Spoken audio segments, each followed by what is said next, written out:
Bom, vamos começar essa análise com uma pergunta bem poderosa, na verdade. Se a vida de alguém fosse um livro, e essa pessoa fosse o autor, como ela gostaria que a sua história fosse? Essa é a pergunta que a Amy Purdy se fez num momento super crucial da vida dela e que, sabe, serve para a gente refletir sobre a nossa própria jornada também.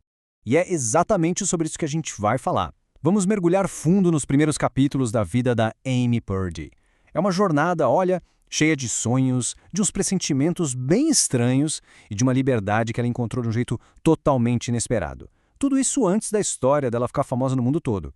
Então vamos lá. E o curioso é que a nossa história não começa lá na infância dela, não. Ela começa num momento que é, nossa, quase místico. É um encontro que, sério, parece que foi tirado de um roteiro de filme. Imagina a cena. Las Vegas, um calor de uns 42 graus. Amy está com 19 anos, completamente exausta depois de um dia super longo de trabalho. Ela já está lá no estacionamento, sabe? Prontinha para ir para casa. Mas aí, o celular toca. É o gerente dela. Acontece que esqueceram de um cliente. Com aquela preguiça, ela acaba concordando em voltar. Afinal, era só mais uma horinha, né? Então, o cliente era um homem mais velho, sabe? Com a pele bem marcada pelo sol e uns olhos azuis assim, penetrantes. E mal a Amy começa a massagem, ele solta essa frase, do nada. Palavras que pegam ela de surpresa. Pensa bem, ela nem conhecia o cara, mas a conexão ali foi imediata. E o mais impressionante é que essa profecia, digamos assim, não veio do nada. Na verdade, ela meio que ecoou um sentimento que a própria Amy já tinha há anos. Sabe aquela sensação inexplicável de que algo muito grande está prestes a acontecer? Pois é.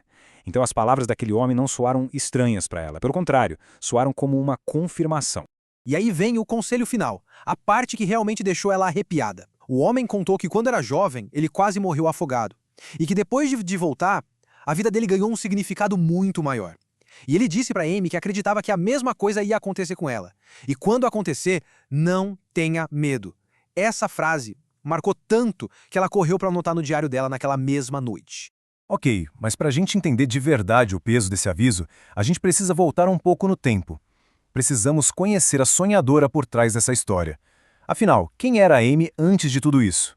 Então, a Amy cresceu em Las Vegas. Mas, olha, a cabeça dela vivia em outro universo. Ela dizia que a cidade era quente, marrom e chata. Bem chata. Só que o quintal da casa dela, ali era um portal para reinos mágicos. A imaginação dela voava longe, transportando ela para as montanhas nevadas e para as terras distantes que ela só via nas revistas.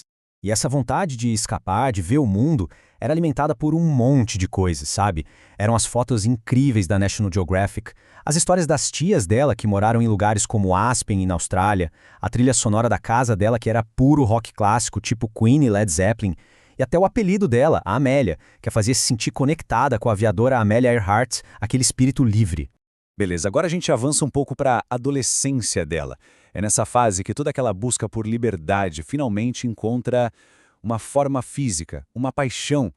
O ensino médio para ela começou bem difícil. Ela se sentia totalmente um peixe fora d'água. Imagina, a irmã mais velha dela era super popular, rainha do baile, líder de torcida, aquele clichê de filme, né? E a Amy se sentia toda desajeitada, sem ter uma turma. Mas isso mudou completamente quando ela encontrou a galera dos skatistas. Pessoas que, assim como ela, curtiam arte, música e não se levavam tão a sério. E foi justamente com eles que ela descobriu que viria a ser a sua grande paixão. E a primeira vez dela no snowboard foi um caos total, sério. Ela caiu logo de cara do teleférico, foi parar na montanha mais íngreme e ficou para trás. Mas em vez de entrar em pânico ou desistir, ela simplesmente foi. E isso diz muito sobre a personalidade dela, né? Foi nesse caos, nessa velocidade toda, caindo e levantando, que ela encontrou uma harmonia, uma sensação de liberdade que ela nunca tinha sentido antes. Naquele momento, o snowboard deixou de ser só um esporte, virou a identidade dela. E com essa nova identidade de snowboarder, de espírito livre, a Amy começou a tomar as rédeas da vida dela, sabe? Tomando decisões muito bem pensadas para construir o futuro que ela tanto sonhava bem longe do deserto de Nevada. Mas beleza, sonhar é uma coisa. Como que se transforma esse sonho em realidade? O plano da Amy foi, olha, super prático e inteligente. Inspirada por uma amiga e também por uma garçonete, ela decidiu virar massoterapeuta. Por quê? Porque a profissão pagava bem, dava flexibilidade e, o mais importante, daria o dinheiro que ela precisava para viajar e fazer snowboard pelo mundo todo. E ela não ficou esperando não, viu? Literalmente, um dia depois de se formar no ensino médio, o pai dela já estava ajudando com a mudança para Salt Lake City. Ela fala desse momento com uma sensação assim avassaladora, de força, de coragem, de independência. O mundo para ela estava ali, totalmente aberto, esperando para ser conquistado. E aqui que a história dá uma volta e nos leva de volta para a época daquele aviso do estranho. Só que agora, com um toque de ironia que nossa, é de arrepiar. Olha só que coisa. Pouco tempo antes daquele encontro com o homem misterioso, a Amy estava visitando os pais. E a mãe dela comentou sobre um rapaz, também de 19 anos, que tinha tido as 2 pernas amputadas por causa de uma infecção. E a resposta da Amy foi na lata, super casual, mas terrivelmente profética. Ela disse que nunca conseguiria lidar com uma coisa dessas. Uma frase que ia ecoar na vida dela de um jeito que ninguém, absolutamente ninguém, poderia imaginar. E essa reviravolta toda nos deixa com uma última pergunta que volta lá para o comecinho da nossa conversa. O que acontece quando a história que a gente está escrevendo para a nossa vida é interrompida por um capítulo que a gente nunca, jamais imaginou? A jornada da Amy, na verdade, estava só começando, e aquilo que parecia ser o maior medo dela, quem sabe não era, na verdade, o seu verdadeiro destino.